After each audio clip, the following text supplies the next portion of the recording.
Welcome back into the Sports Source. This segment, I want to take a look at Tennessee's remaining schedule, and I will hold this up here. Hopefully we can get this on camera. This is Tennessee's schedule from here on out.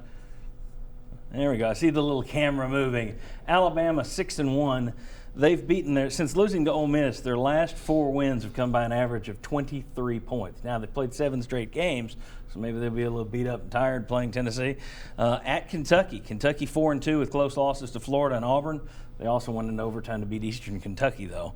They've beaten Missouri and South Carolina. South Carolina's 3-4, slid by Vandy yesterday. North Texas, one of the worst teams to ever enter Neyland Stadium on paper. They're 0-6 right now. Lost to FCS Portland State 66-7. They suck. Missouri, they lost to Georgia last night in an ugly game, 4-3. Their offense isn't pretty, but their defense looks pretty decent again. Vanderbilt 2-4. Once again, they're in the top half of the SEC in defense. Their offense, shameful. So when you look at that, when you take into consideration Tennessee is now 3-3. What's their final record going to be? I want to stick with 7-5, and I think it's going to take a little work to get to 7-5. I would have thought out of the 3 they've lost that they would have won one of those, but I also thought they would lose to Georgia, so I'm going to go with 7-5.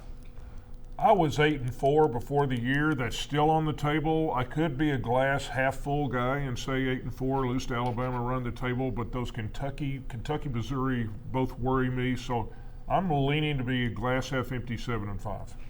I guess I'll go glass half full then, because I had 8-4 at the beginning of the season. Kentucky is the one that I think scares me the most after Alabama, of course. I'll say 8-4 still. That's probably going to be a night game, Halloween, after a physical game against Alabama, though. That'll be a really tough one in Lexington. And the other thing that people need to remember about this Kentucky team, for years and years and years, Tennessee would fight for 3 quarters with Kentucky and then blow them out in the 4th quarter because Tennessee played them at the end of the year and Kentucky had no depth. Yeah. You no longer get that luxury.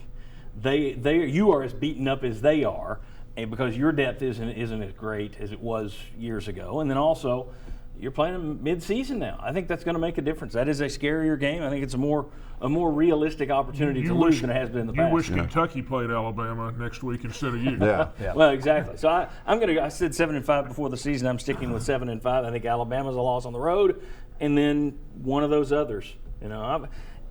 I just don't see this team being at a level where it won't slip up at least once to somebody. Vanderbilt, with that defense, almost gave them a game, almost took them out last year. So I don't scratch anybody off there except for North Texas, even South Carolina, because you don't know what they're going to be doing now that Spurrier's not the coach. You're not going to have a lot of tape on the Sean Elliott regime. And until you beat Missouri, I just don't think that Missouri's one that you just put a check by. All right, when we come back, Bob, thank you for being with us. We'll see you next week at the After Alabama show. Bobby Scott, Sean Bradley back out next. Should Tennessee simply throw the kitchen sink at Alabama?